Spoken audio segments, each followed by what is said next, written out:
to say, when I heard that they were making a Daredevil for Netflix, I was like, that could be a very interesting idea. I did enjoy the movie despite the backlash of it, but hell, Netflix, you're fucking awesome.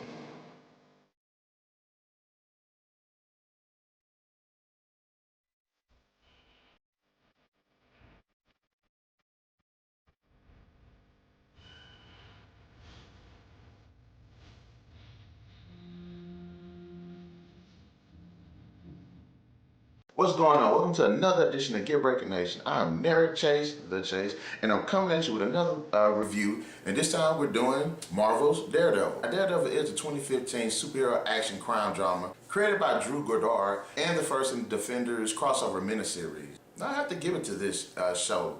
The acting was really good. I actually bought that these characters were just in this world where it's just grimy and it's dirty and people were just dying left and right. I mean, they had the characters down packed. The performances were really good. Charlie Cox as Matt Murdock completely kills. I enjoyed every minute of it. I like the fact that he was younger. I like the fact that it's like he's just starting out. I like the fact that he is vulnerable. I like the fact that he even has doubts. It just makes his character so much more human. I like the fact that it just didn't start off with the Daredevil persona, that he actually built up to it. Vincent D'Onofrio as Kingpin, this dude completely owns that role. This man was just completely made for it. He killed. I loved all of his scenes. I like the fact that his character, he just had personality. The man actually was vulnerable. The man actually had quirks. The man actually, you know what I'm saying, had emotion. You can actually tell this man actually generally cares about this city. And despite what the bad things that he does, that he actually believes in his cause. I like that. I like the fact that he even had a romance that actually introduced him to his future wife, Vanessa. They just completely gave these two characters just believable, realistic, relatable lives. You actually can see the struggles that both of these people just had, these two adversaries had to just deal with. And I thought they were just freaking awesome. All the other characters were really good. I like the fact that they were all engaging. They all brought something to the table. I like Matt, I like Foggy, I like Karen. I like how they had that trio dynamic. It actually worked. It wasn't annoying. The characters actually just, everything that they did was for a purpose and to just bring the Kingpin down. I like the mysterious aspect of it too, that they didn't just outright say who the Kingpin was, which I thought was freaking awesome. The dramatic elements were really good. The emotional elements were really good. The action was really good. They completely went all out. Now I will admit, while watching this, I did kind of think of Arrow a little bit because it kind of has that gritty, you know, bad side of town look to it like Arrow does, but it is its own thing. And it's pretty awesome. As I said earlier, he is vulnerable in this series. He gets his ass kicked a lot. Even if he's beating people up, they're actually just, you know, he's actually struggling with like normal henchmen, which I thought was freaking awesome. I also like the use of his powers. They did a really good job with it. They didn't do the overall CGI aspect of it, but it was great use of camera work. It was the great use of sound effects that actually emphasized his abilities. That was really good. They definitely deserves a thumbs up for me. I love that aspect of it. When they actually did show him using it with visual effects, it actually looked really cool. It kind of reminded me of The Matrix a little bit. You know that part where Neo got his eyes burned out and he seen Smith and he was like this like fiery apparition. It kind of looked like that a little bit, but it was like really awesome. So like all 13 episodes had me glued to it. I did see a lot of characters from the Daredevil series. Like I did see a lot of characters from the Daredevil series, and I do like their interactions in it, but I kind of wish they would have had more. I'm glad that they didn't. I'm glad that they didn't just sit there and just throw out the supervillain aspect of it, even though they do mention those elements. And it's kind of confusing a little bit because like for the whole movie I'm watching, I'm like, does this tie into the Marvel Cinematic Universe? Because they do make references to it in little, you know, in dialogue here and there. And so I'm like, when they're talking, I'm like, okay, does this take place like right after their Avengers? And you know, it opens up another question of like, how does it fit into the Marvel Cinematic Universe? and how will it fit into the Age of Ultron, or does it fit into the, you know, the Marvel Civil War, the Avengers Civil War story arc that they're coming out in a few years. Anyways, this was a really good